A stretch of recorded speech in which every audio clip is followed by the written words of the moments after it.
Canada, I think that that ended up getting the job. I was like, but you know what, man, I can do that because at that time I was working on reality shows for like CMT and stuff like that. So I was like, I can do this.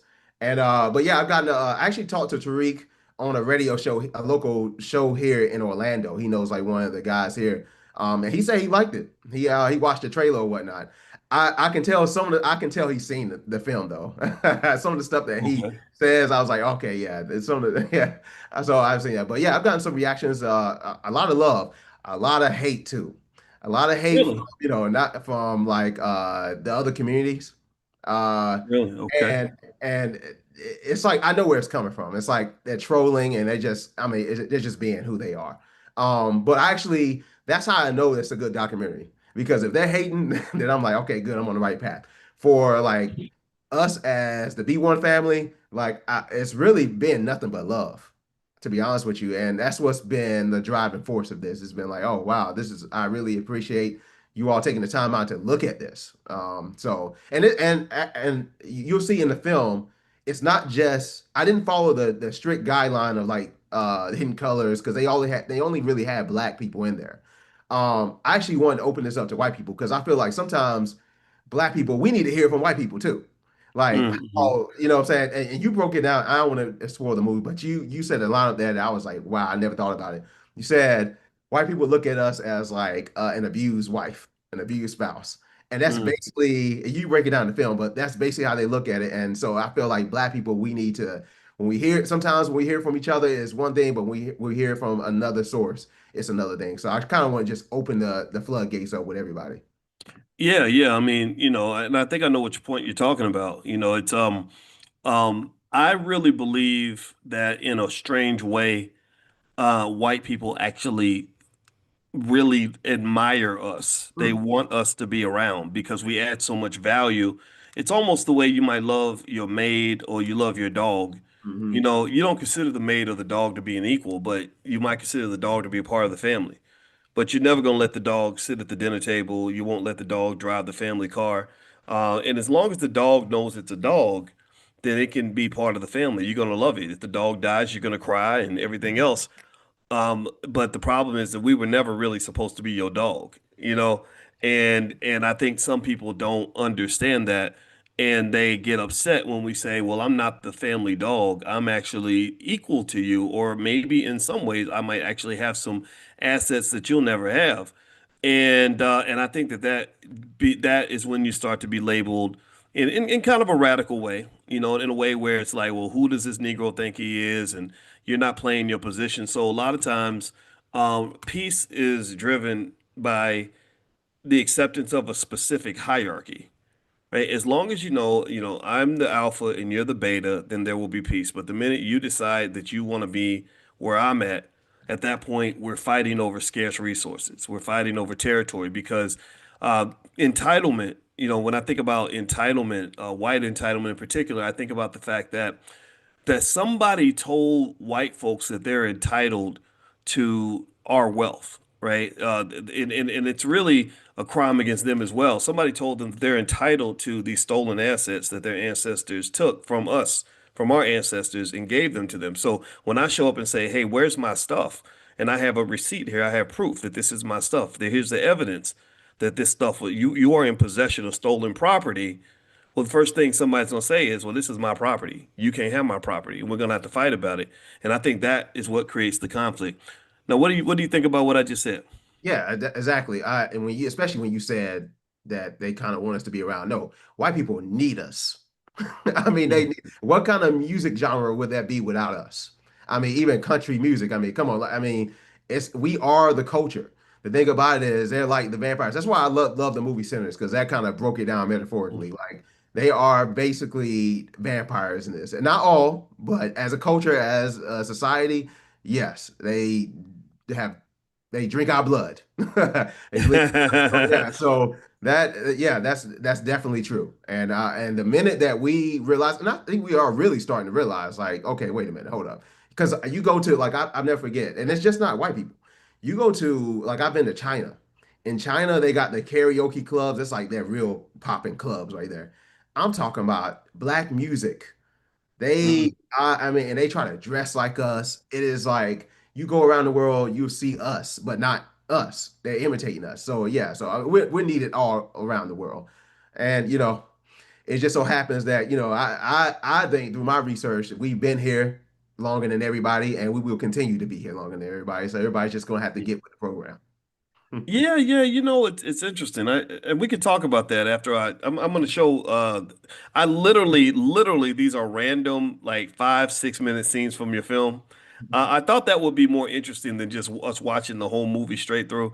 And then also I'm in Atlanta with mediocre Wi-Fi and I didn't want to chance it too much. So we got to keep our fingers crossed and I'm gonna need everybody's help in here to let me know that you can see and hear everything okay, because I do not want to do injustice to this brother's extraordinary film.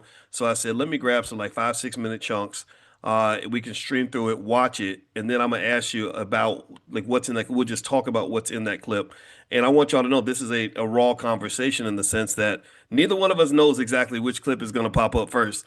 So let's just see what God puts in front of us right now. And I'm gonna share my sound, and I'm doing this through Zoom. So I'm gonna need y'all to pray for me and help me out, and excuse any technical difficulties that may be waiting. I don't think it will be, but let's see how it goes.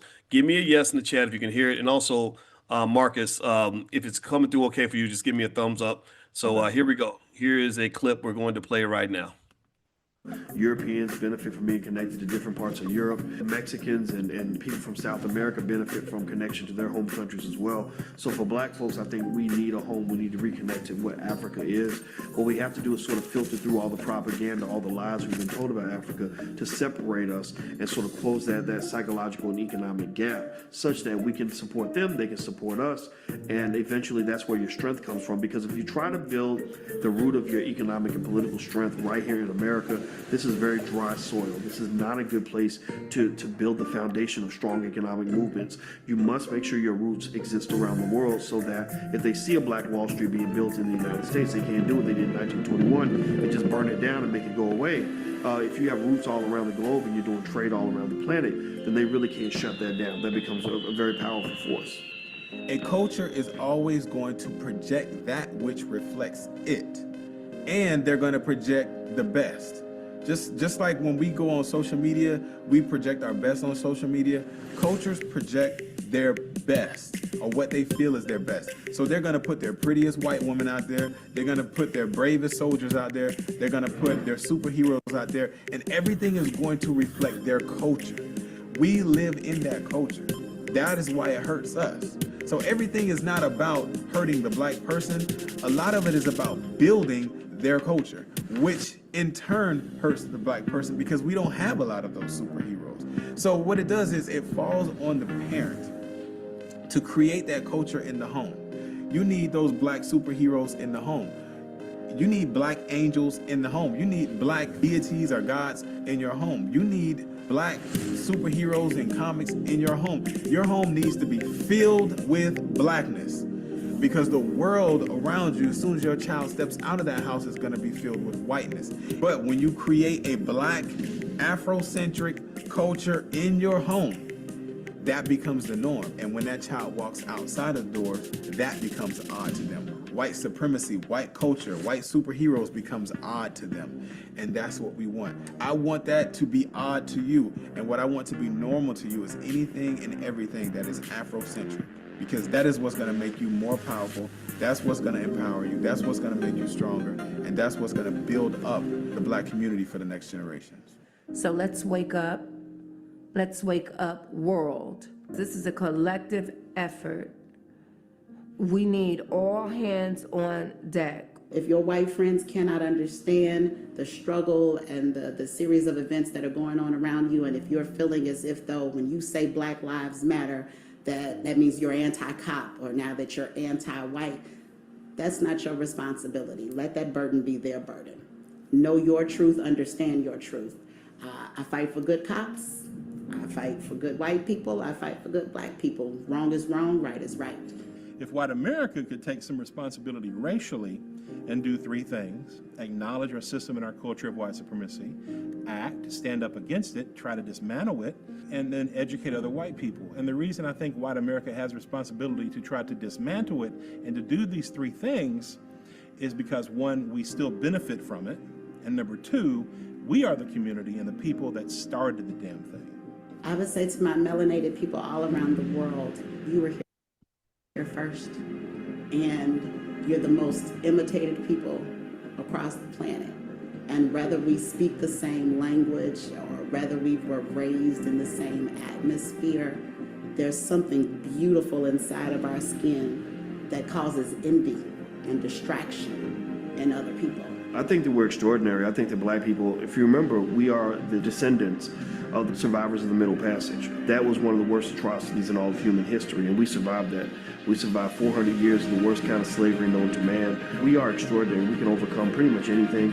We're pretty much unstoppable when we put our mind to something. When I feel like there's something that I can't do, I think about everything that my ancestors were able to do.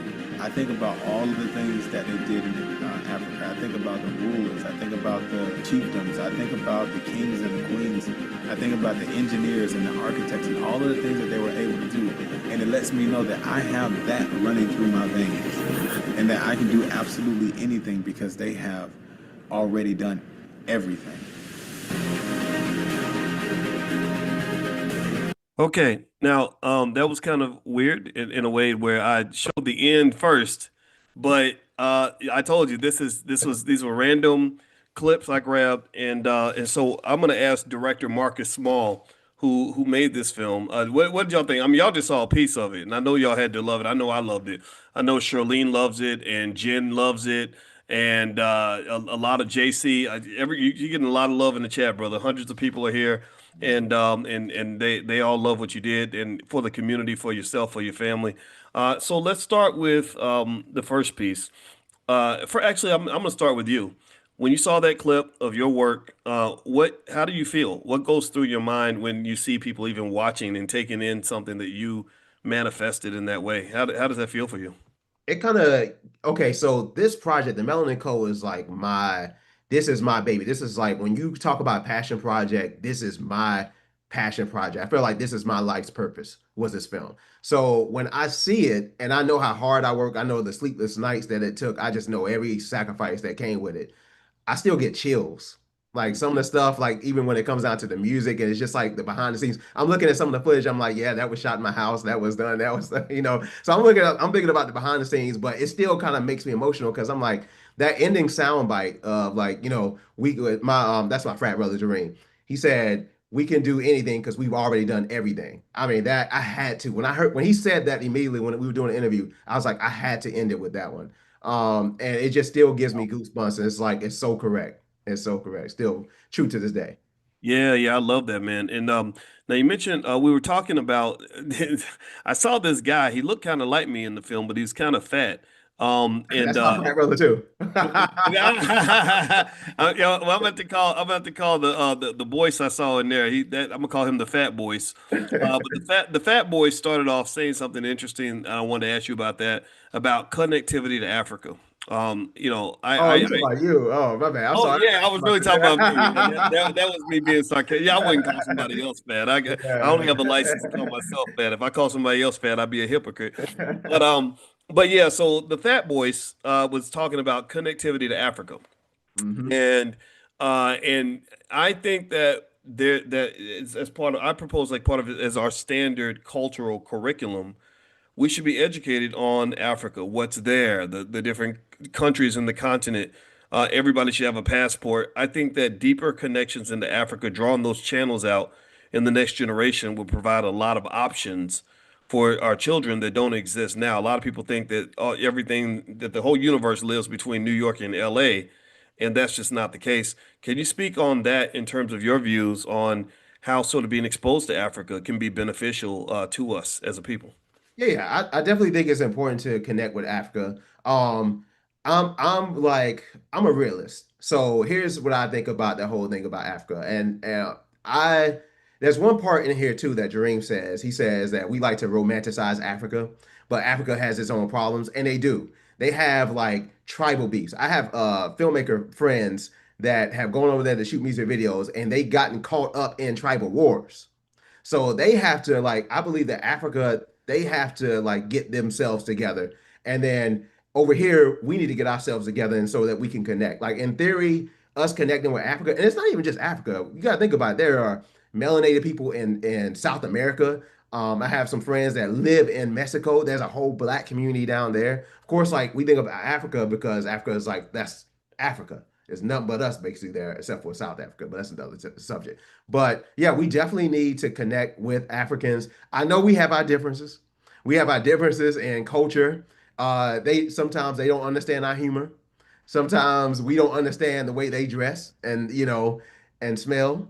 But it's just like we if we just like understand each other, if we get to a place where we just understand each other and get together, I think we'll be okay. Now, when it comes to the countries, I really think the African countries, I know Ghana like has the right to vote and stuff like that. Um, I feel like they should let us go in there. But I also understand why they wouldn't, because they have a perception about us that we are they say like we were lazy and stuff like that, and then we have our perception about them. So I just think we need to come to a middle ground. Hopefully one day they will open up the floodgates and let us go in there and let us do business, honest business. So we have, just like we have scammers on our side, they have scammers on their side. If we can just call them out, and both of us have Sambos. you know. Mm, So we need to do a better job of calling each other Sambo class out. mm. So I think once we get past that hurdle, once we get past our cultural differences, I think we'll be good. Yeah, well, I think that it seems to me that Africa is complex, just like any other continent on the planet, right? And it's a matter of really realizing that when you connect with a country or a group of people, you ain't got to connect with everybody, Mhm. right? Every single, like if I go to New York City, that don't mean I like every single New Yorker. All I really need to do is like one or two, right? And that really I think is what's important, right? And that allows us to focus on those positives as opposed to the negatives. If I go to Europe, I'm not gonna avoid all of Europe because they got some skinheads over there or whatever, right? I'm gonna connect with good Europeans. Same thing with China or any other place on earth. And so I would say Africa is the richest continent on the planet in terms of the resources and everything else. And from an investing standpoint, Africa is going to emerge at a very high level. We're actually going to Ghana in July as a group, a lot of us from the B1 family. And I wanted to arrange that trip. We went to Egypt last year. We're going to do another African trip after that because I said, I'm almost ashamed about the fact that I think I've been in Nigeria, South Africa, Botswana, and Ghana and Egypt, but I feel like I need to go to another 30 or 40 countries, and I need to go several times to different countries because I would that was locked away from me, right? That they lied to me about Africa, right? So with that said, let's move on to the next one. One of the individuals in in that clip mentioned the something I talk about in class a lot, which is the creation of culture in your house. Just really being very conscious of what types of imagery, the music, the backdrops that children grow up in. What are your thoughts on that? What made you include that part, that discussion into the film in terms of sort of getting your children sort of culturally connected to their blackness at an early age? Yeah, so I'm glad you brought that up. So I'm from North Carolina, and I was raised in church. My mom, bless her heart, she rest in peace. She was a pastor. My stepdad was a pastor. And when you go to these black churches, it is white heaven in those churches. And I used to, when I came into my wokeness, I guess you would say, that's when I started realizing like, and then I would go into like people's homes. You know how you get invited to people's homes, they have like white representation. You have like the white angels, the white disciples, and it's just the white deities. And I'm like, why was it okay for us to do that? Was it okay for us to be raised in a house like that? And I believe that's why it's important. That's what I mean. Everything in my house, I have a 5-year-old son. It's blackety black, blackety black, blackety black. It ain't got to be like, the old, the red, black, and green, stuff like that all the time. But you're going to see yourself in your house. Because when he goes to school, he's the only black kid in that class. Mhm. So he needs to see it's important for like our kids to see themselves within our own homes, And so that's why some of those images, believe it or not, some of those images in that last clip were I took them with my phone of people's it was like paintings in people's homes. Wow. White people, yeah. Wow. So like, and this is why, like, I when I see it, I gotta document it. So this is, and it just made it into the film. I didn't plan on putting it in the film, but I just remember I took that, so yeah, it's very important to have, to have your DNA represented in your own home. Yeah, well, culture to me, I look at culture. You were talking earlier about being a meteorologist, and I look at culture around you almost like an emotional version of the weather. When you are, whatever you're surrounded by, that's going to affect you. That's going to sink into you. If you're surrounded by mediocre people, you're going to be more likely to become a mediocre person. If you're surrounded by whiteness, then you're more likely to glorify whiteness. And so I've always spoken very clearly about that in terms of mostly from the economic side, right? Just okay, we know what the world is like, but your house ain't got to be like the world. We know it just because it's raining outside don't mean it's got to be raining inside your house. Exactly. So control the weather in your house. Control the cultural weather in your house. Everybody give me a yes if you understand what I'm saying. You control that cultural weather. That's your destiny. That's your territory. That's your property. You control that. All right. So one other thing you mentioned in this clip, and so I was taking notes, man, because this film was. I think kids should watch this. Like parents and stuff should have their kids watch this film and literally take notes on every concept that they see, every little interesting thing that happens. So because I was taking notes. You talked about the difference between being pro-black versus being anti-white. I've run into that a lot. Has anybody else run into that where people think that because you're pro-black, they assume that you must hate white people? I go through that all the time. I have people that are afraid of me. It's been happening ever since I started writing pro-black articles when I was 25 years old at the University of Kentucky. White people would meet me and they would be scared of me. And then they would say, "Well, gosh, I didn't know you were this nice." I said, "Well, why wouldn't I be a nice? I've always been a nice person. I ain't gonna hurt you unless you hurt me. But if you hit me, I'm gonna hit you back. But you ain't gonna hit me, are you? No, I ain't gonna hit you. Okay, then we cool, right? And that's what it is. And I think that's funny how we can be labeled dangerous because we're either pro-black or very intelligent. And can you speak to some of that in terms of the assumption of anti-whiteness and why people think anti-whiteness must conjoin with pro-blackness? Yeah, it's I mean, it's the way they perceive things. We all pretty much have white friends, I'm sure we do. But I have, especially like I have white clients that really turn into friends, like really good friends. And we'll talk about political issues, racism and stuff like that. And I don't try to hold back. My thing is I don't give a damn. Cause like you won't get this work. If you are like, I never forget one of my clients, one of my Rich, he's a lawyer, rich, you know what I'm saying? He's just one of those people that were born with a silver spoon in his mouth. Um, we were talking about this is when the whole, I don't want to say anything that flags, but when the virus, let's say that 2020 came, right? And the whole, thing was coming out when they want everybody to get it. Now he was like, why are black people scared to get it? And don't say it, don't talk about the black stuff. Boy, I let him in because he was talking about Tulsa, how they were experimenting. Mm, He had already heard that story. I wow. dug into that ass, and it's all love, you know what I'm saying? Because like he's gonna defend his culture, I'm Mm, gonna defend my culture. So that's why I say like we can't worry about how they perceive us. They're gonna perceive us and how they are, and then when they fully understand, like it took my. I have some white friends that came to the showing of the Melanin Code, and it was a sobering wide opening. Why, what I'm saying? So they understood like, okay, I understand where you're coming from when you talk about this. So sometimes it just needs to be put on the platter right in front of their face, and that I don't hold back. So that's just me. But definitely pro-black is anti-white out there, and that's just how it is. yeah, I mean, I don't. I think that it takes a lot of energy to be anti. You know, um, Anti is destructive, and it's me giving you my power because all the energy I could be putting into building something for myself. I'm putting it into being mad about what you got and what you ain't did and what you're doing and waiting on you.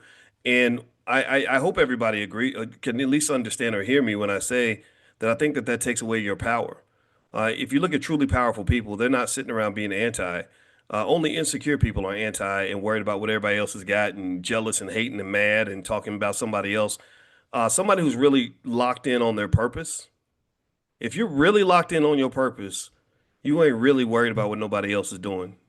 Can I get a yes in the chat if you hear what I'm saying? I want everybody to just kind of pick that up or consider that as a strategy in life. People that are truly great at what they are, and you're great. All of you are great because you're taking the time to even do things like this on a regular basis. You are the talented 10th in my view. And I'm not talking about how much money you have or how much education you have, or none of that stuff. I'm talking about the fact that you are 10 toes down, double-footed, deeply rooted, neck deep in your community, and that's what makes you powerful. So do that, be that, and shine. That's all you got to do. If you shine and do your best and keep improving, then adversaries will move out of the way. I promise you. Just shine. That's all. All right. So let's move on to the next clip. I'm talking to director Marcus Small, by the way. If you haven't come in here, he's the director of a great film called The Melanin Code. He's also got a new project coming out called Child Care Cartel. I saw the clip. I loved it. It had me going. I said, "Oh man, this is gonna be good. This is gonna be good." And you know about Ryan Coogler and guys like that, but you need to know about Marcus Small. Marcus Small's right up there with the very best of them in this industry, and he's one of us. He's B1, and I have a lot of respect for this brother. So thank you all for popping in. So let's go ahead and get it cracking. And They want you to do a full screen too. I kept seeing that. yeah, oh, absolutely. Well, I did kind of full screen. Can't do the full screen. I'm gonna hit this one button to make it theater mode. Full screen, I can't do just because I'm working with janky Wi-Fi, and I don't want to mess it up. I'm just counting my blessings and keep my fingers crossed. So I'm gonna do theater mode, which is kind of like full screen. So here we go. Let me know if y'all can hear it, and let me make sure the volumes are. All right, here we go. But when the media spun it, every headline you saw was rapist, rapist, rapist, rapist, rapist. And you take Brock Turner, the young white swimmer from Stanford, sex abuser, sex abuser, sex abuser. So why is it that one man, a black man, is held in regard as a rapist and he was proven innocent, and you have actual evidence, physical evidence to prove that Brock Turner actually raped this woman and he's a sexual abuser? This is the type of stuff that media does, and this is why I say media needs to be held accountable. These people in the Middle East, like ISIS, they want to kill you, they want to kill me, they want to kill your kids, they want to kill everybody. I do not look at the media as a reliable source. I think they're sensational. I don't think they're doing citizens a justice. You're relying on a very competitive news media source that has an editor and an agenda and a producer to tell you what just went on.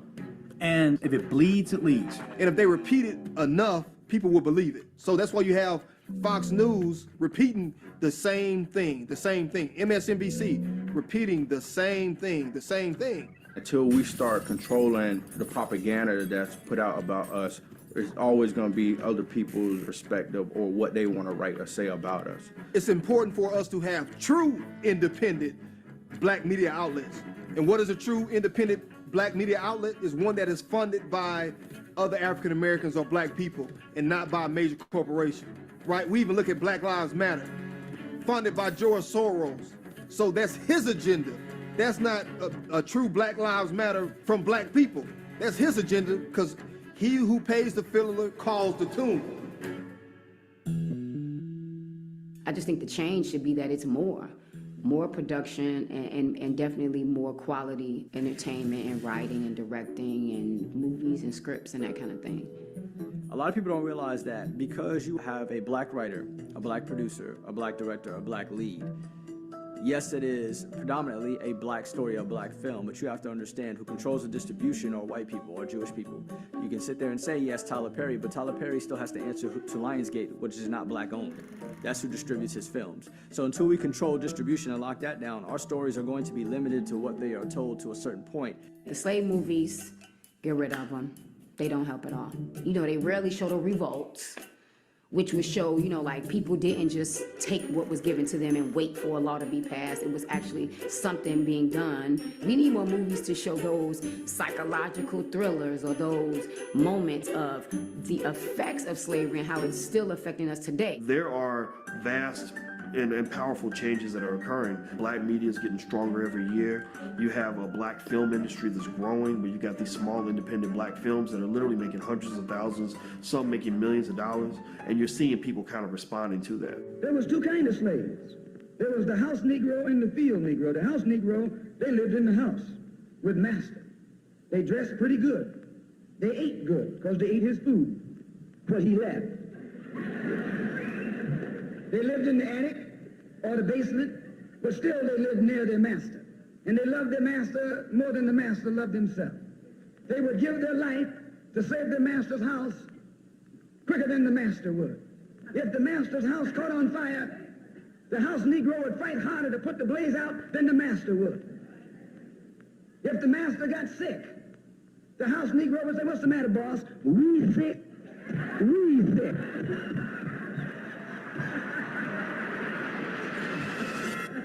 He identified himself with his master more than his master identified with himself.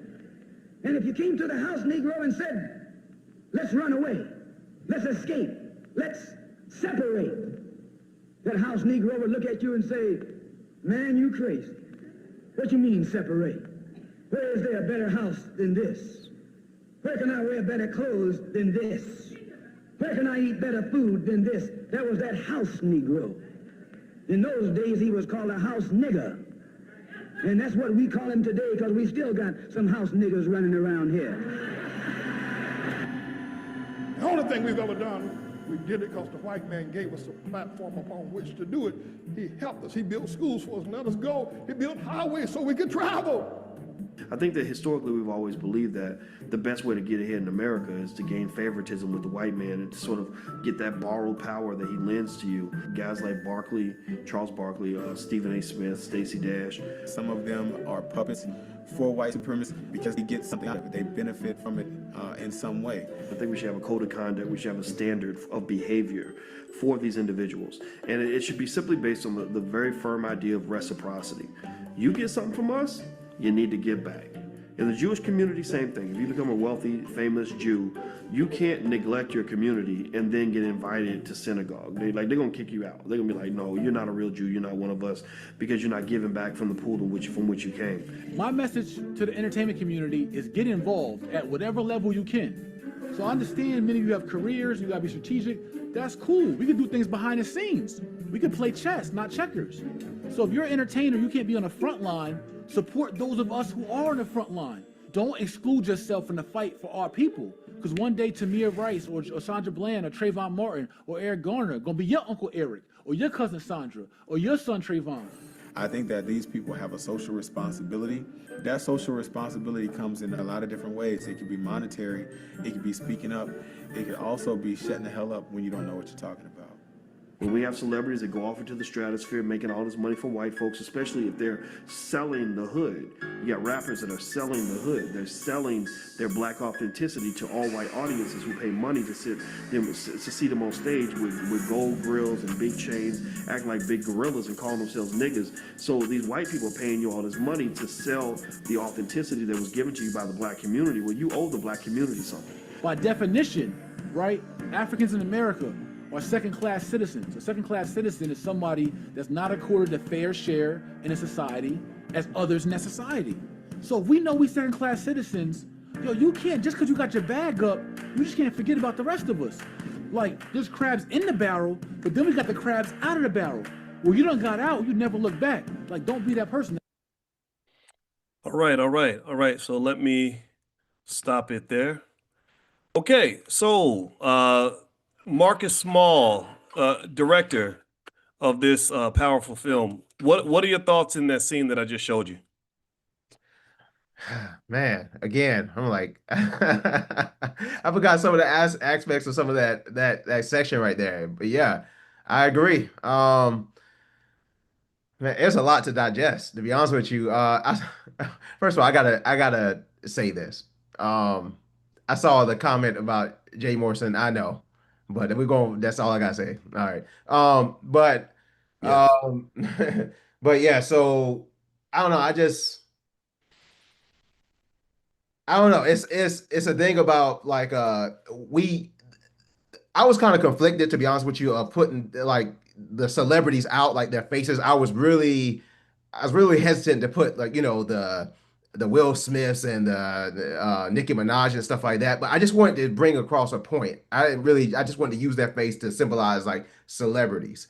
And I felt like it was a good call to action with the celebrities. And hopefully some of them take heed to that, even to these days. So, but yeah, that's the main focus. That's when I saw that, I was like, man, I forgot about that part about the celebrities. I was like, I'm glad I didn't get any heat from that. Which is funny though. Kevin, because I believe Kevin Hart was in in the beginning of this clip too. His ex-wife, her representative reached out to me during this time of the film. And I never forget. Yeah, so I know this film circulated around the area because like he said that she saw it and she was like very impressed. And the thing about it is I was kind of hesitant to use Kevin Hart, but that was from one of my filmmaker friends, his actual video shoot with Kevin Hart. He still works with him to this day. And so I didn't get any pushback. So just behind the scenes when it comes to that, I was yeah. Yeah, well, I get it, man. I don't hold nothing against you. And then even the unfortunate stuff about in terms of what happened with Jay and the Tulsa Fund. I mean, it was sad. I lost about $10,000 in that fund, and it was I I I would have suggested doing things differently, and it was sad. It was something that if people are upset about it, I don't think anybody was more upset about it than I was because when you're talking about building black economics, trust is a big thing. And when the trust gets violated, what it does is it makes people very risk averse. It makes them afraid to invest with each other.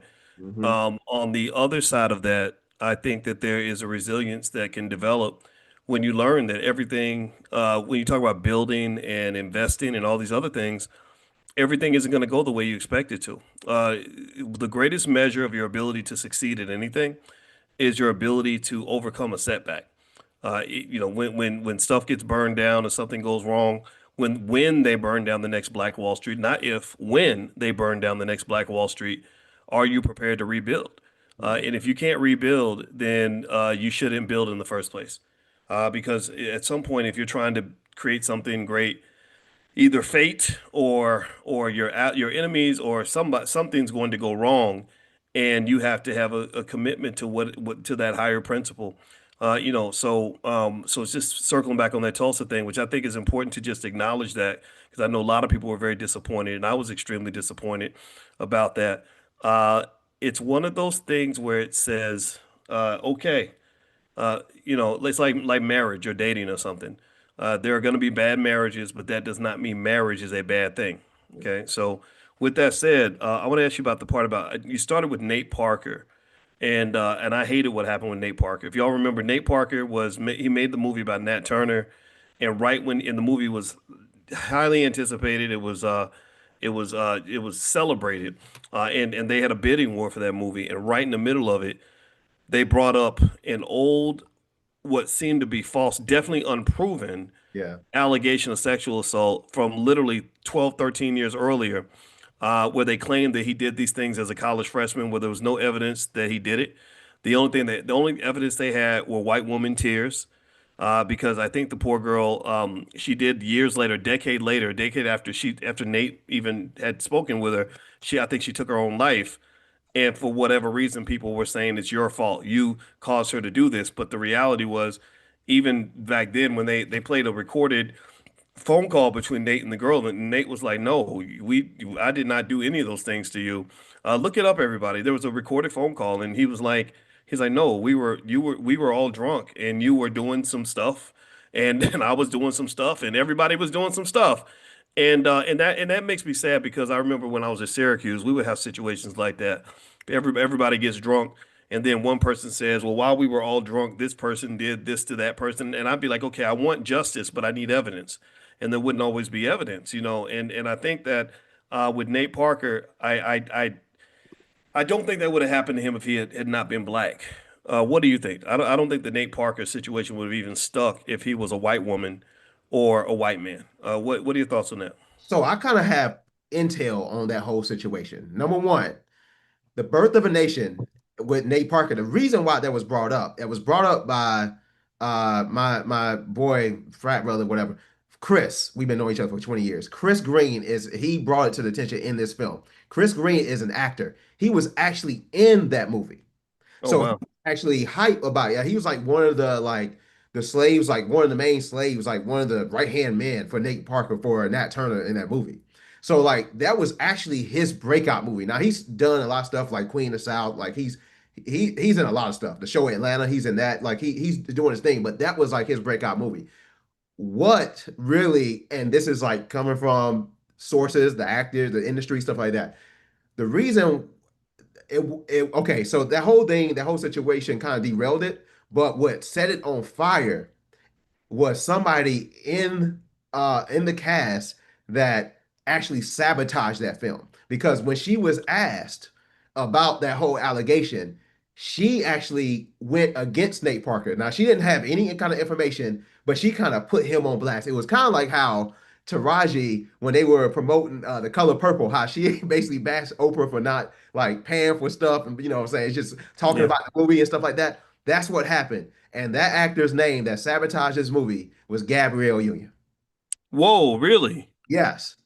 That's the one that that's when the dominoes fell. Oh, Had I it didn't know not been that. for her, and all she had to really do, because it was like I want to say like a couple of viral interviews that she did. All she had to do was sidestep. Look, I don't know anything about that. You know, that's up to them. That's up to the court systems, blah, blah, blah. No, no, no. She took the side of the victim.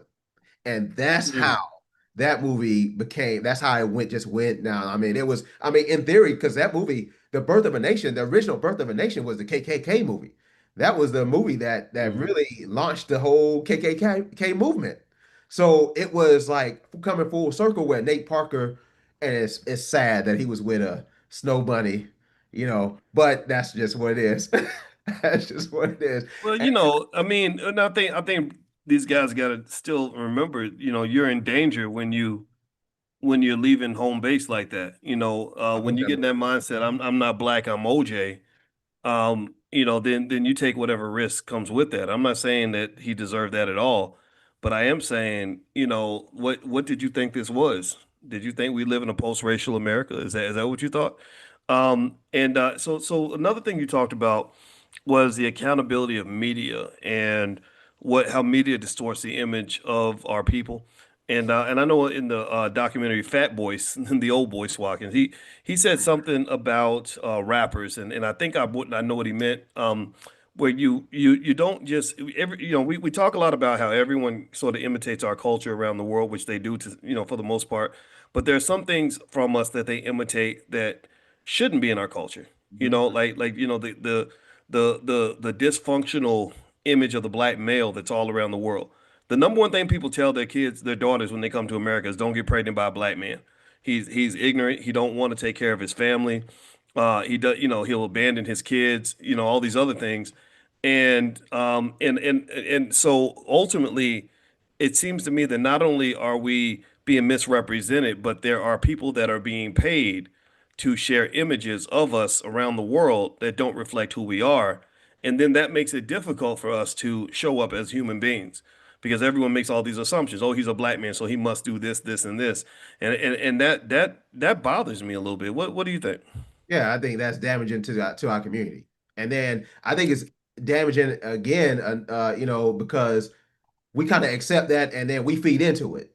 Mm. Oh, so I feel like I'm the type that, how when people say when that's an embarrassment, they see a video or something like that, and oh, they're embarrassing us. Our people, it'd be our own people embarrassing. I don't care about that. I don't really care about feeding into the stereotypes of like what other people think about us. I don't care. We shouldn't care. But there's an element where we should care in a sense of, okay, but let's not do our part, and because it's not even about them looking down on us, it's about us looking down on each other and causing harm to our own community. Mm-hmm. Well, and when you talk about that, right? Like, should we care if another black person promotes a negative stereotype? Should we care? Should we not care? Well, I think the answer is yes and no, right? Um, you have to care if you are, say, a black person who needs to go work for a white man, and you got black men out here misrepresenting you to the point where it's going to affect your ability to get your job, or you're a black man in the criminal justice system and they assume that black men with braids and gold chains must have committed the crime, right? You know what I mean? Right? Like that's where you have to care to some extent because it's like, wait a minute, man, when we go into what people have to understand about systematic racism is that systematic racism is predetermined by what system you are trying to operate in. And we are conditioned to operate within systems that are run and controlled by whites. I personally believe we should get out of that. I think we should develop our alternative systems, but everybody don't want to do that. They want to go where everything's already built out. They don't want to go to the new territory where you actually have to do the work to build. They want to go into the old territory and say, well, I'm just going to go work for this white man because he already built the business. I ain't got to build it. I don't even know how to build it. Right. So when you do that, the trade-off is that when you're a guest in somebody else's home or a guest in somebody else's system, what they think about you is going to matter. I hope everybody gets what I'm saying. What they think about you is going to matter. What they, whether they like you or don't like you is going to matter. If they think that all black women are ignorant and you apply for the job and your name is Shaquanda, all the studies show you ain't going to get the job, right? So what is the solution? The solution is one or twofold. Either you operate inside their system and you play by certain rules. You have to code switch and everything else, and a lot of us are experts at that. Or you do the work and develop alternative systems. I'm a fan of alternative systems because I'm tired of code switching. I'm tired of being misrepresented by crazy Negroes and having to worry about what other people think about me. And when you disconnect, you are able to operate a little more freely than you can when you're in a space where people's opinions of you are going to shape your set of opportunities. Please speak on any of that. No, I agree. Nobody wants to code switch for a living. I mean, it's I have friends that have the code. They're in the financial sector and they work for banks and stuff like that. And it's amazing sometimes when I hear them on the phone call with their clients and they have to sound all professional, like they're standing up and posture and stuff like that. But as soon as they get off the phone, it's us talking. Like and the crazy part about it is like it's funny to me because I don't have to do it. I don't code switch. Like when I pitch in these meetings to these networks, stuff like that, you take me for who I am. I'm not code switching. I'm not trying. Now I'm going to sound articulate. I'm not going to go in there just sounding like a mess. But I'm not going to sound like a mess anyway. But yeah, it's important to. I think there's a realm where like okay, some people have to code switch. Some people have to like be in that lane. And then the rest of us are like, no, we have to build our own stuff. Like I believe the two worlds kind of have to coexist for right now. But eventually, those people on this side that have to code switch, y'all gonna have to come on now, come on over as soon as possible, because it's time. Yeah, because that DEI program ain't gonna last forever. All right, so so what I'm gonna do is I'm gonna ask you one more question, then we're gonna go to one last clip. And everybody, I'm with director Marcus Small, who directed the film The Melanin Code. Marcus, what is your social media, by the way? I hope everybody will go follow Marcus, please. What's your social media, man? My social media is Domino. My Instagram is Domino Effect Pro. That's Domino, then Effect with an EFFECT PRO. They shut down my Melanin Code page. I was up there in the followers, and they came and got me. That devastated me. Oh my God, that devastated. Oh, they'll do that. Yeah. My Instagram got murdered too. I had 500,000 or something, and it was just gone. Yeah, that's what happens, right? It's life. You got to prepare for that. But I hope everybody will go and follow. Can you type Domino Effect? Can somebody type Domino Effect Pro in the chat? So that everybody can get it, and I hope we will consciously go support this brother because he deserves our support. And also your new project is called Child Care Cartel. And do you have other projects that are out there, maybe on Amazon or some Tubi or some, I don't know, anywhere that we can watch? Yeah. I have a movie called Unsheltered. It's a horror film, and it's on Tubi and Amazon right now. So it's called Unsheltered, and that's pretty cool. Oh man, I'm watching that tonight. I like a good horror film. Yeah, Unsheltered. I'm telling you, I gotta be honest, boys. I gotta be honest. This was my first movie. It was a lot of moving parts in the back. And there's some bits in the movie where it's like fantastic, and there are other parts of this movie where you can tell, oh, okay, yeah, they had some issues in the background. So don't judge it too hard.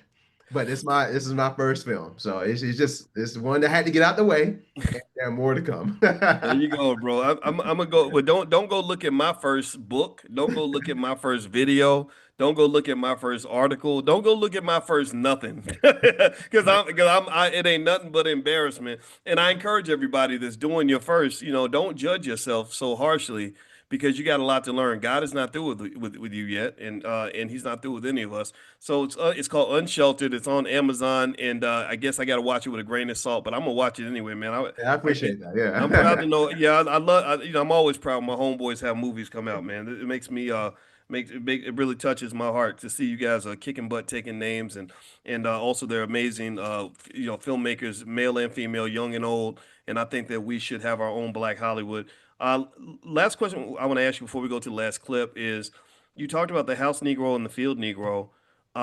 What is in your mind? What is a house Negro? What is a field Negro? Oh man, I love that clip. Oh my God, Malcolm X. That's another thing to the sidebar. Like when I did this film, the amount of research that I did on people, because like you hear about Malcolm X and his legacy and stuff like that, but it's another thing to actually listen to him speak. And like I'm like, oh my God, this guy was way ahead of his time. I mean, he was right on time, but it just seemed like he was ahead of his time. But yeah, that's the field, and the way I perceived it is we are the field Negroes. Everybody that you and I and everybody that's on this chat, we are the field Negroes. The house Negroes are the Sambos. The house Negroes are the ones that sabotage.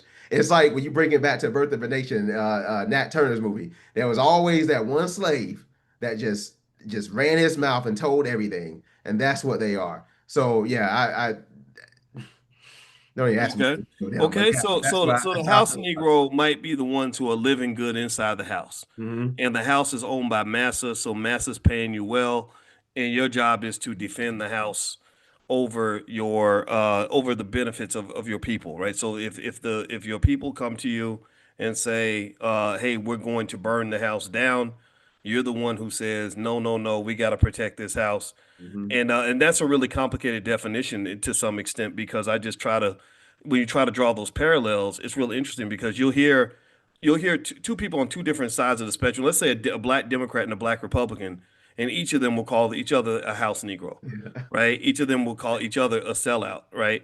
And so it's really complex, right? It's almost like when white Democrats and white Republicans are arguing over who cares the most about America, who's the most patriotic.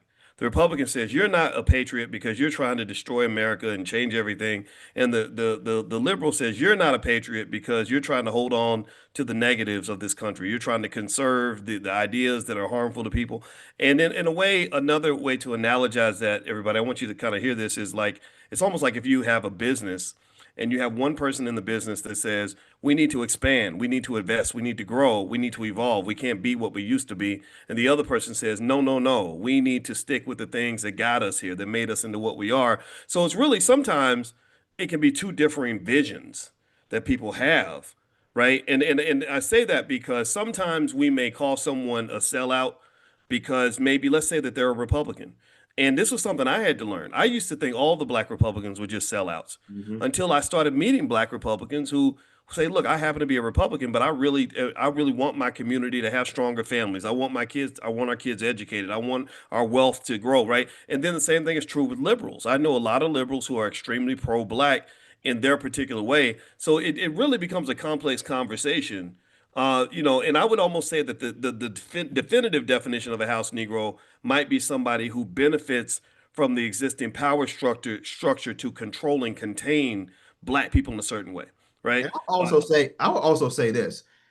If you have a black conservative and a black Democrat, black liberal on each side, if they go too far extreme off the spectrum, then they're automatically house Negroes. I'm sorry. You can believe in values. There are some things that the conservatives do that I absolutely agree with. There were some things that the Democrats do that I absolutely agree with. But I try to stay in the middle, because if you look at both of these political parties, neither one of them are for us anyway.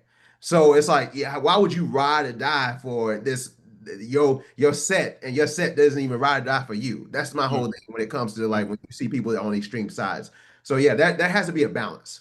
Right on. I love that. I agree. And that was really the thinking behind, the whole black first mindset.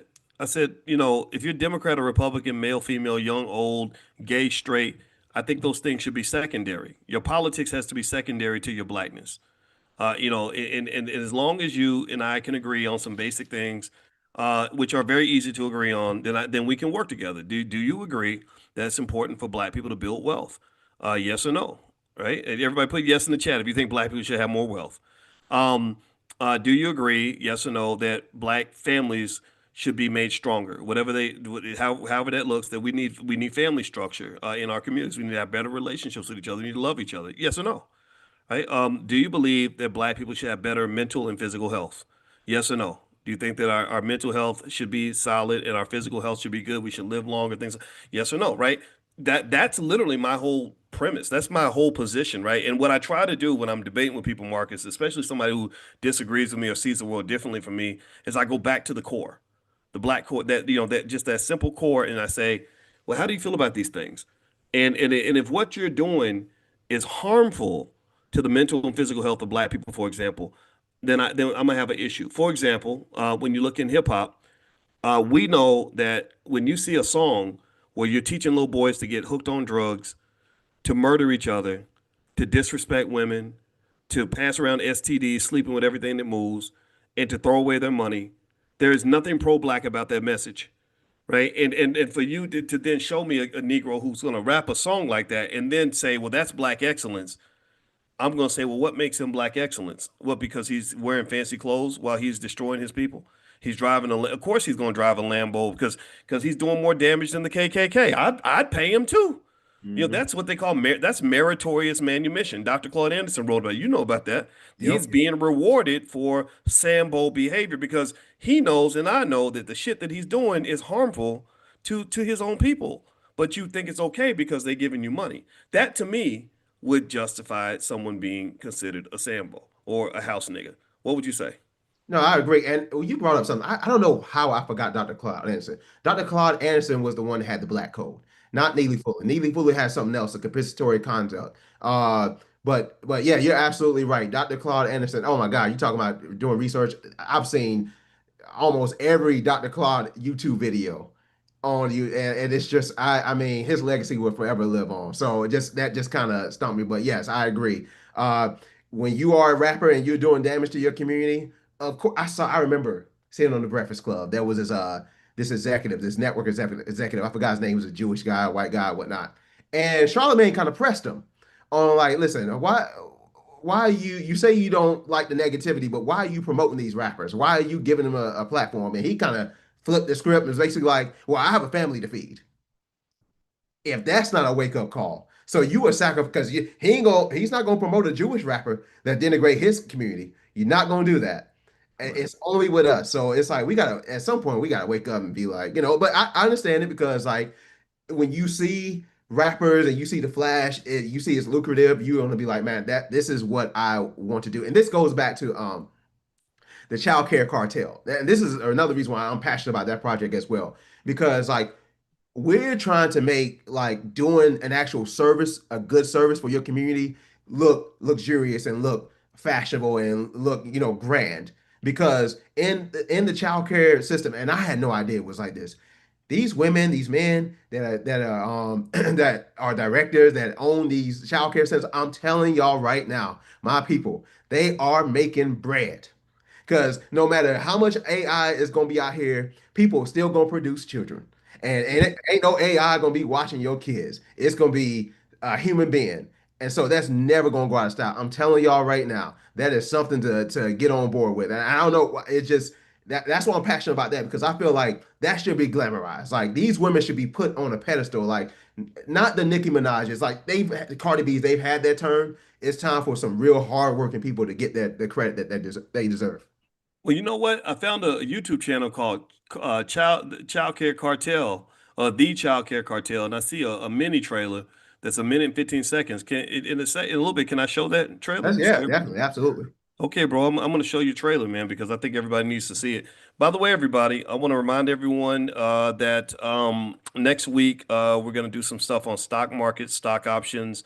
We also do Powernomics training every week. We do estate planning here in the Black Business School. We got you covered. If you want to stay connected with us, if you're not already connected and you want to come to the morning class, text the word morning to the number 87948. So text morning to 87948. Yeah, Regina was there for Prime this afternoon. We looked at some income generating moves in stock options. I think stock options are something everybody should understand. And that's what we do. So in the Black Business School, in case you don't know, We're approaching 250,000 students around the world, and our goal is to be the greatest HBCU in history as it pertains to Black wealth and wealth in the Black community. And I think we've already accomplished that because we're doing things nobody else is doing. So text the word morning to the phone number 87948. You can also go to drboyceelevate.com to get some free resources. All right, so let me pull up, and thank you, Amani, by the way. Amani's in the chat, and she's part of our support team. So if you have any questions for Amani about anything, any way we can help your family, we also have financial flashcards and workbooks for kids. So if you go to drboycebooks.com, you can pick that up as well, drboycebooks.com. All right, bro, so I'm going to show one more clip from your film, the Melanin Code, and then what I'm going to do is we're going to after we're going to have a quick discussion on that, and then after that we're going to show the trailer for Child Care Cartel, because I want everybody to watch it. I saw the trailer, I was impressed, but I knew I'd be impressed because your work is always great. So let me go ahead and pull this up, and everybody let me know if you can hear it okay. And I'm sharing my screen, and I'm gonna make it big this time. I know y'all are asking us to supersize the image, so we'll do that in 1 second. All right, here we go.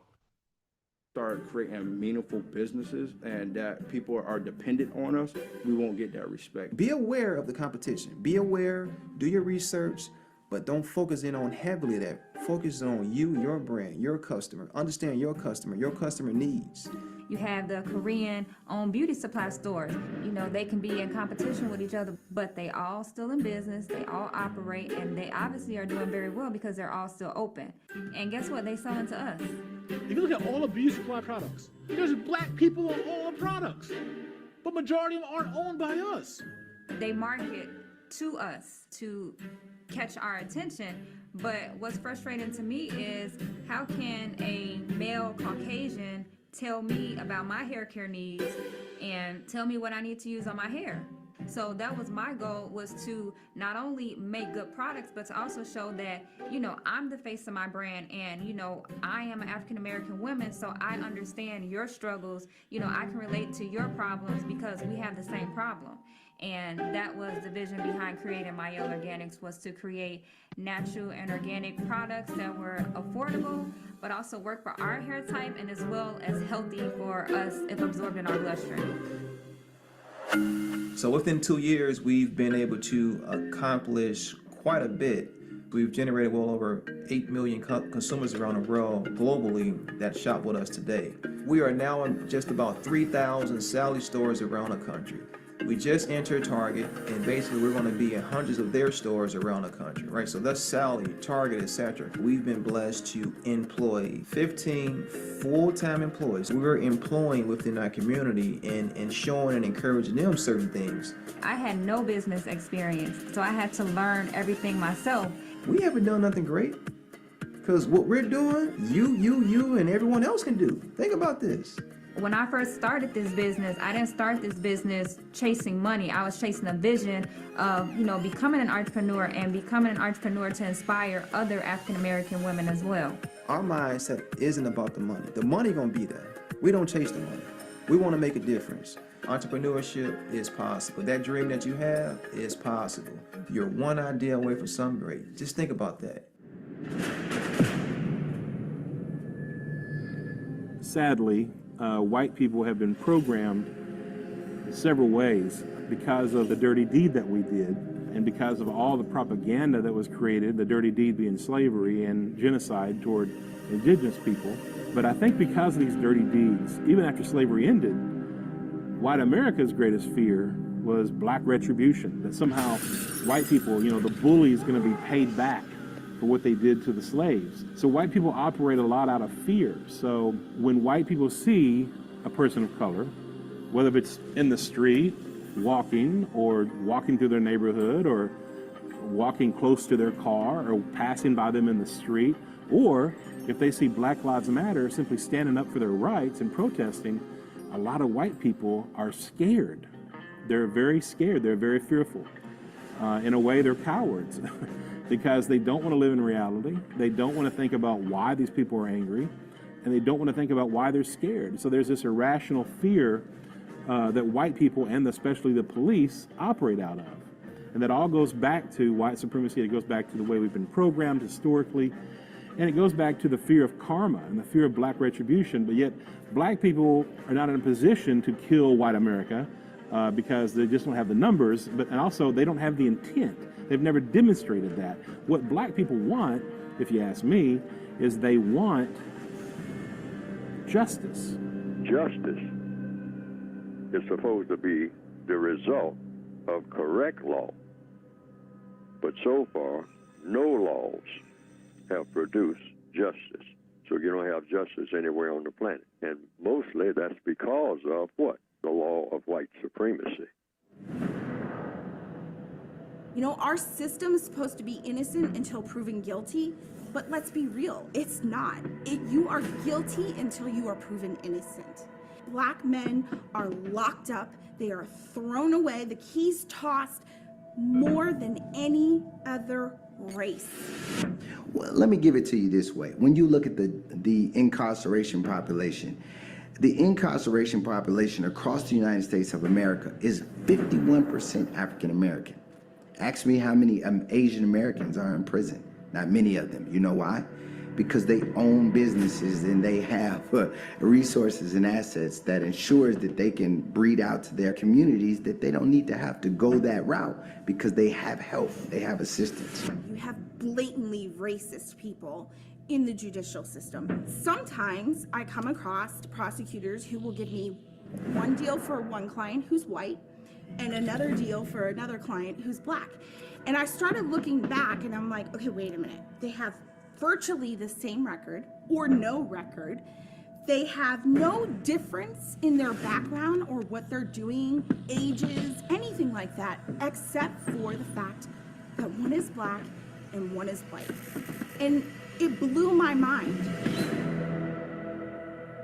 Judge Olden Stevens, had some issues because he was speaking up against the use of all white juries to convict black defendants. I saw black people stepping up to support him. The system really broke him down. They made him apologize like a little boy in front of everybody and apologize for things he didn't do wrong, and it really bothered me. And there were people that stepped up in the community and said, how can we raise money for him? How can we at least tell his story, etc. And I thought that was really admirable. But then at the same time, the challenge with that is, on one hand, you're sort of conflicted because on one hand, you want him to be in the system because he's still going to be a judge, and we have brothers that are still going to go in front of the court system. But on the other hand, you're thinking, well, why is he so heavily dependent upon this system? Like, why couldn't he have just gone in there and told those people to kiss his ass and speak the truth? A lot of us are forced to represent a lie because we're afraid of the punishment and the consequences of telling the truth. You know what? That's the problem with the system. That's why we can't change, because people don't want to ruffle feathers. People don't want to get in somebody else's face and call them out on what they're doing. So I'm not going to live my life like that. I'm going to go in and ruffle feathers, because if that's what I need to do to make a change, then that's what I need to do. I think as attorneys, we have a responsibility to try and help this situation that's going on in our country. But you also have to take responsibility yourself. Because one of the most frustrating things as a criminal defense attorney with a client who is black is to sit out in our jury pool and in walks 50 people. All right, let me pause it here. Okay. So, all right, so let's talk about that clip that we just saw. Can you guys still see me now? I want to get this off. I got multiple screens up right now. All right. So Marcus, let's start with what the section on black-owned business.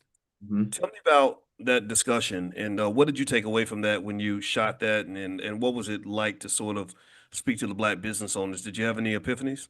Yeah, so I mean, like I said in the beginning of this interview, that was the main reason for doing this film, was a black-owned. So I had to find a very successful black-owned business. So thank God for my one of the executive producers on the film. His name is Cortree. He lives in Chicago, and he knew the owner of Mayel, Monique. And we went up there and we went to her warehouse at the time. Now since then, I think she sold the actual. I think she sold the company. I'm not sure. I think she still has like creative control over it, but it's something like that. But I wanted to get her perspective on it and just like to hear her story. I couldn't put everything in there because, it would have been way too long. But her story of like how she got started was like very inspiring. How like she used to be a nurse and then she wanted to do this product, but she knew that basically all she needed to do was get visibility. So she paid her way to get on these talk shows and elevated herself, and then she created like an audience, and like because her product was really good, and I still have some of my own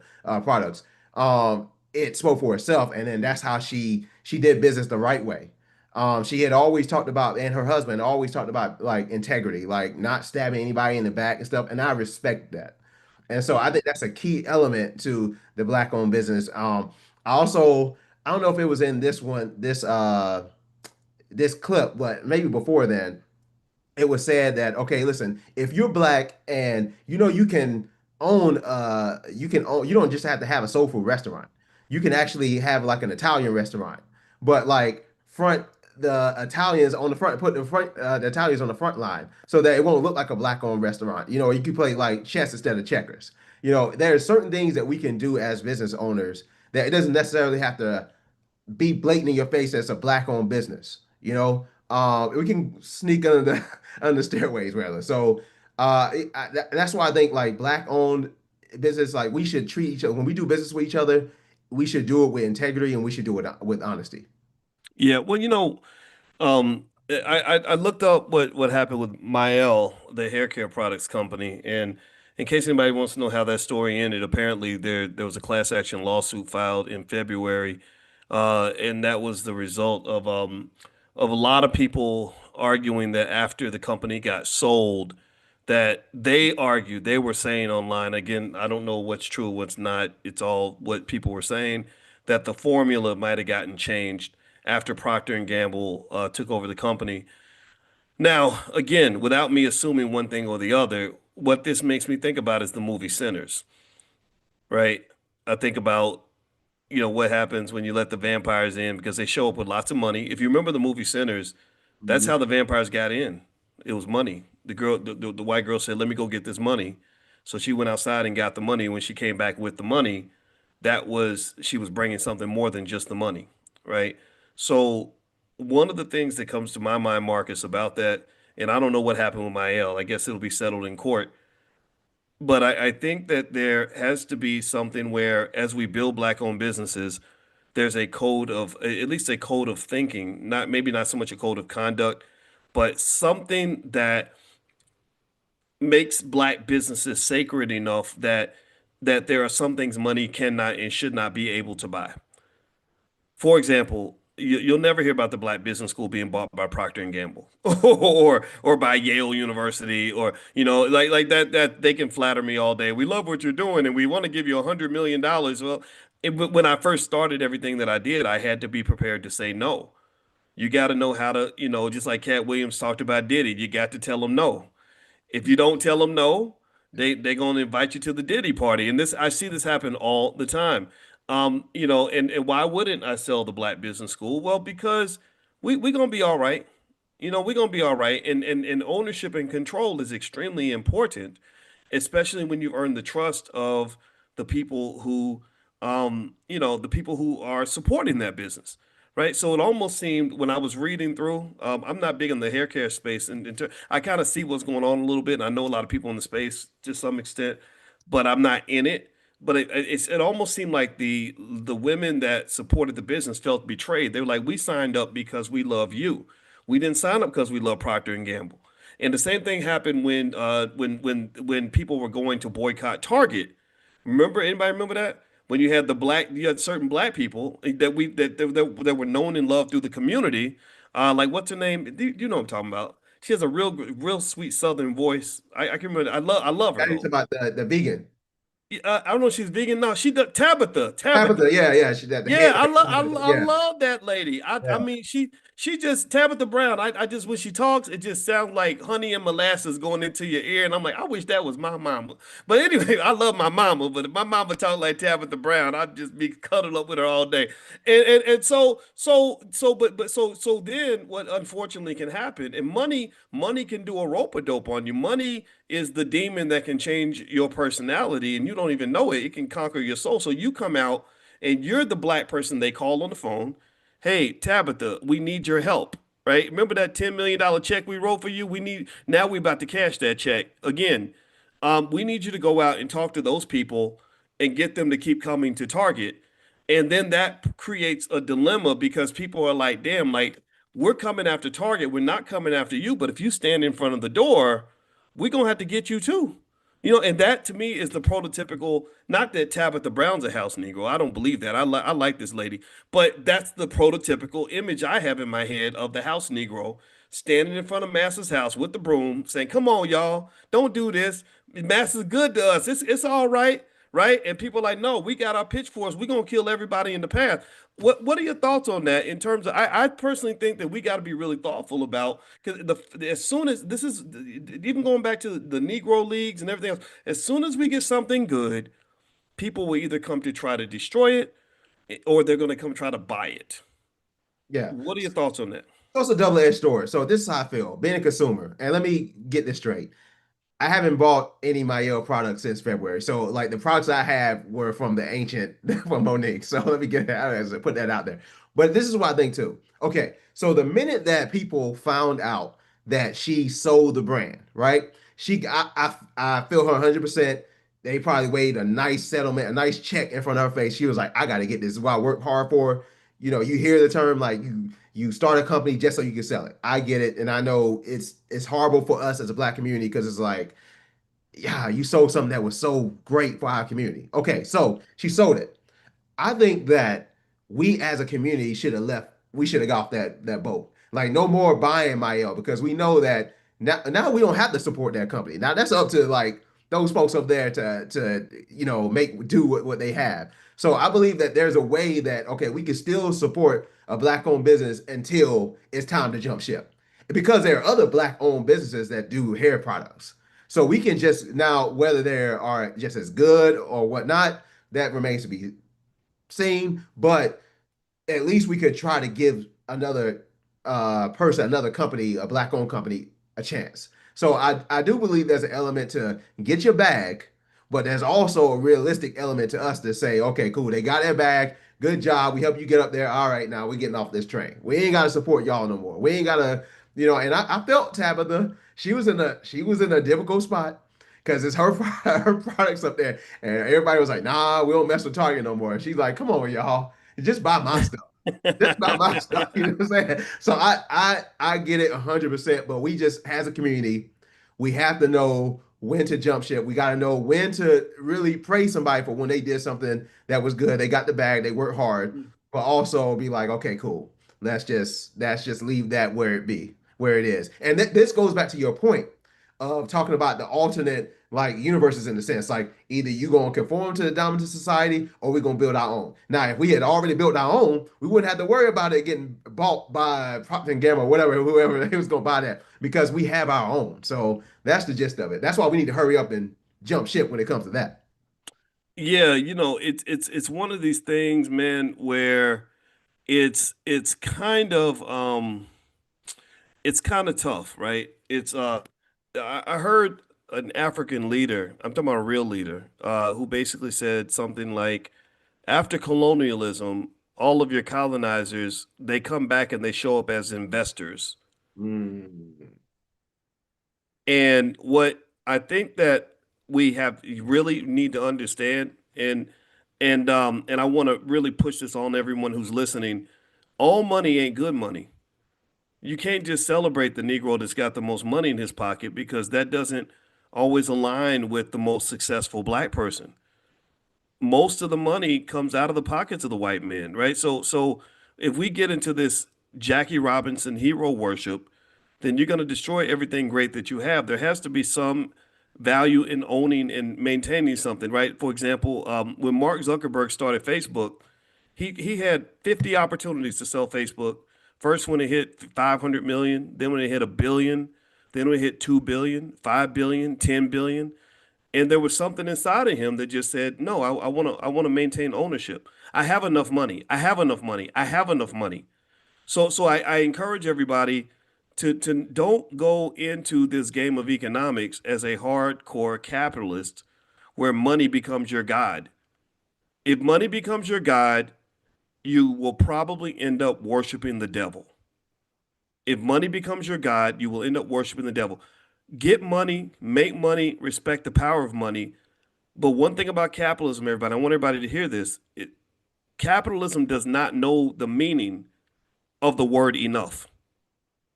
Right? But I encourage everybody to type the word enough in the chat. Enough. What does that mean? That means, so if somebody comes and they want to buy me and they say, oh, I can buy anything because I have enough money, then I can say, no, I make enough money. When I was on the phone with Kanye West and Kanye was acting like an asshole, I said, I don't really need anything you have. I have enough money. I don't have as much money as you have, but I have enough money. And so I would say to everybody in here, learn that word enough so that when you get enough, you won't be just another Negro for sale. We got too many for sale Negroes out here. I get it. Sometimes, look, if a business is in distress and they got cash flow problems and they have to take on a partner or make a sale to survive, that I understand. But when you're doing good and you done got that, you worked hard to get that business up, you making $1 million a year, your family's living good, and they come along and they say, we'll buy your business for $100 gazillion. That don't mean you got to jump. Just because they say jump, you ain't got to say how high. You can say, no, we have enough.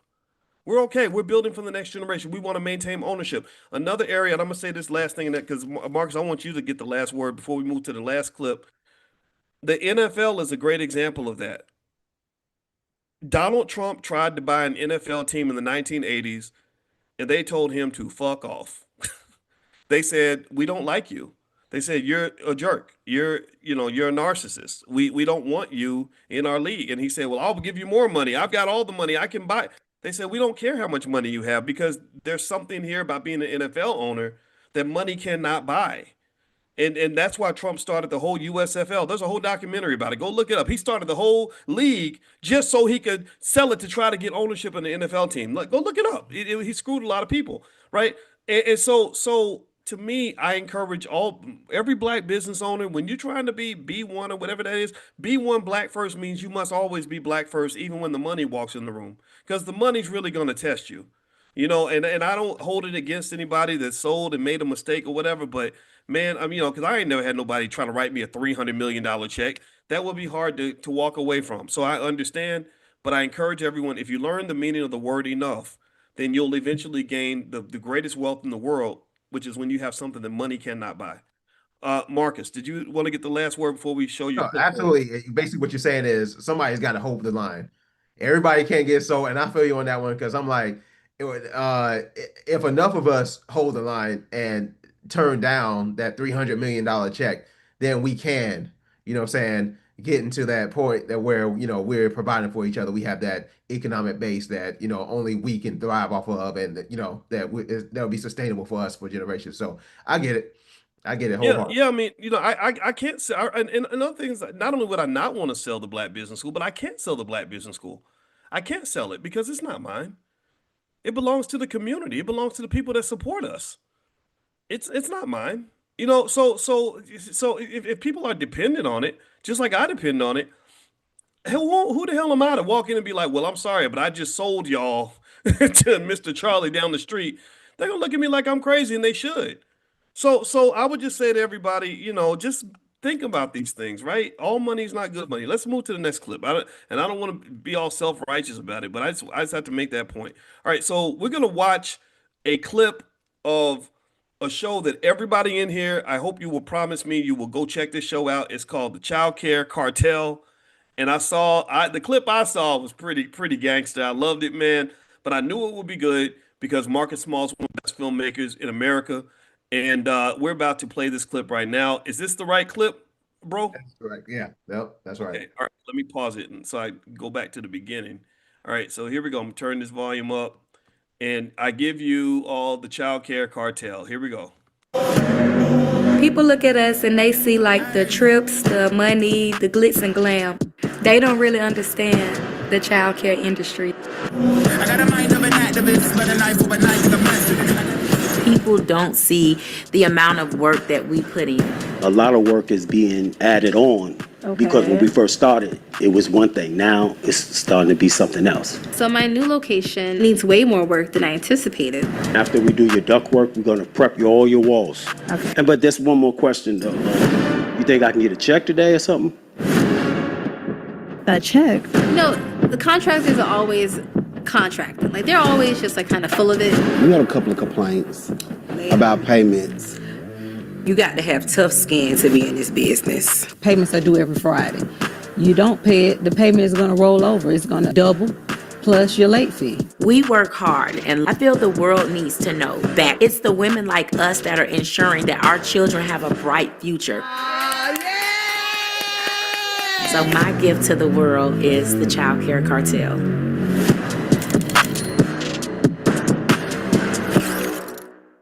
All right, all right. So everybody give a digital round of applause for that that stunning, very cool promo video. So Child Care Cartel, what okay, so tell me what I should be walking away with in that trailer, Marcus.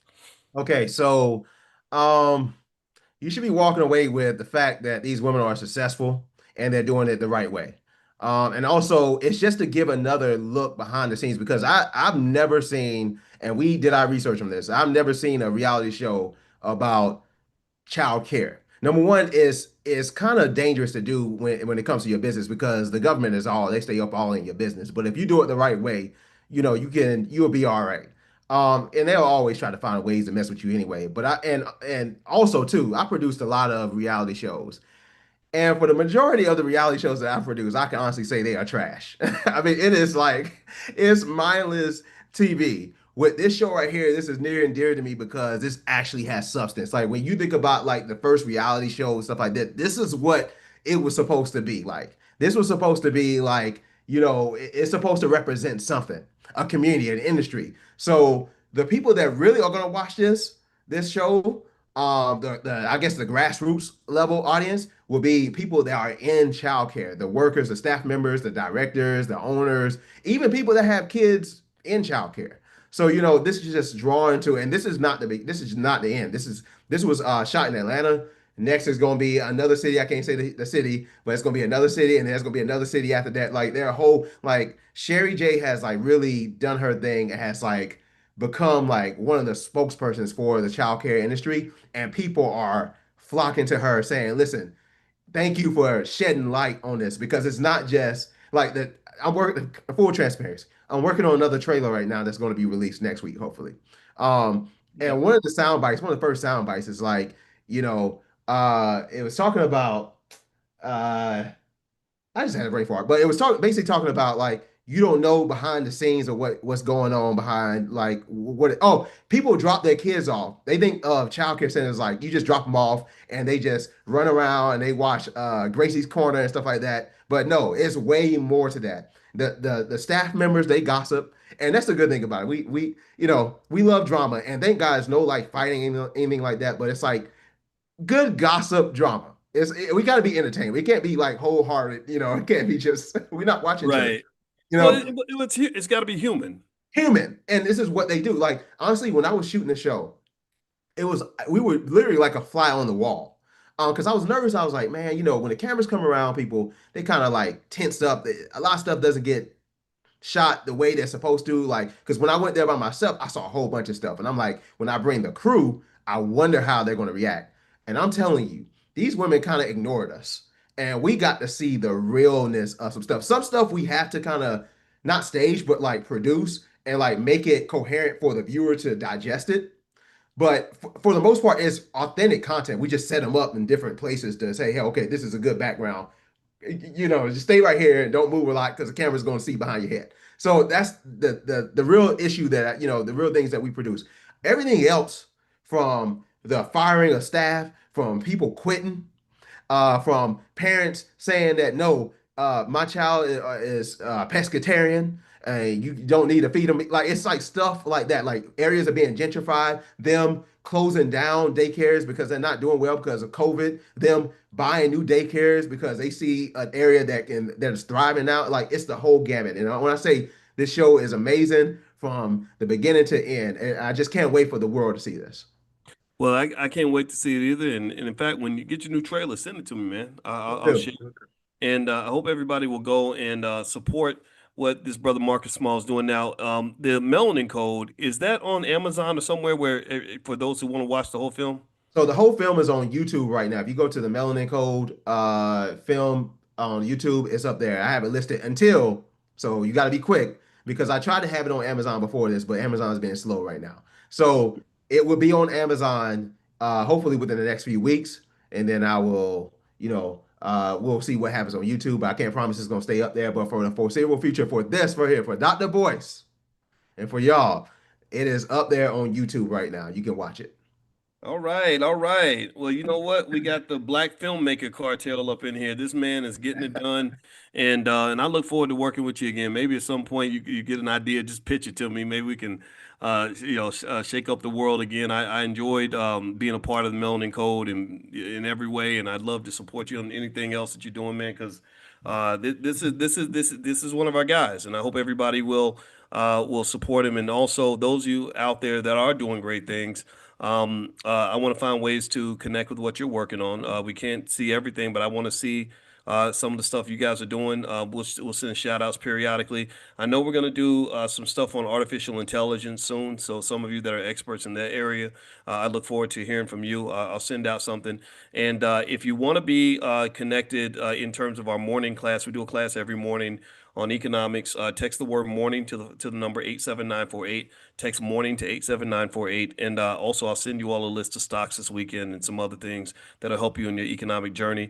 And Marcus, one last thing, to follow you on social media, can you give that handle again? Yep, Domino Effect Pro. Okay. Domino Effect Pro. Yep, Domino Effect Pro. I wish I had the code, but ladies and gentlemen, it's just still bitter about that one. It's a hard pill to swallow, but nevertheless. I get it, man. I get it. Yeah. You start getting pro-black, and they say, "Oh, well, that's racist." And I get it, man. I'm sorry about that, brother. Well, I want to say thank you to everybody who hung out with us for this Black Movie Night. It was great to see all of you. As usual, tomorrow morning at 10 a.m. Eastern, we are going to jump back in and do some more economics. We do this every single day, and we did stock options yesterday, and today we did some other stuff, and tomorrow we're going to do something else. So have a good night, everybody. Bring your family, and I look forward to seeing you soon. And thank you again to Marcus Small, director of the Melanin Code.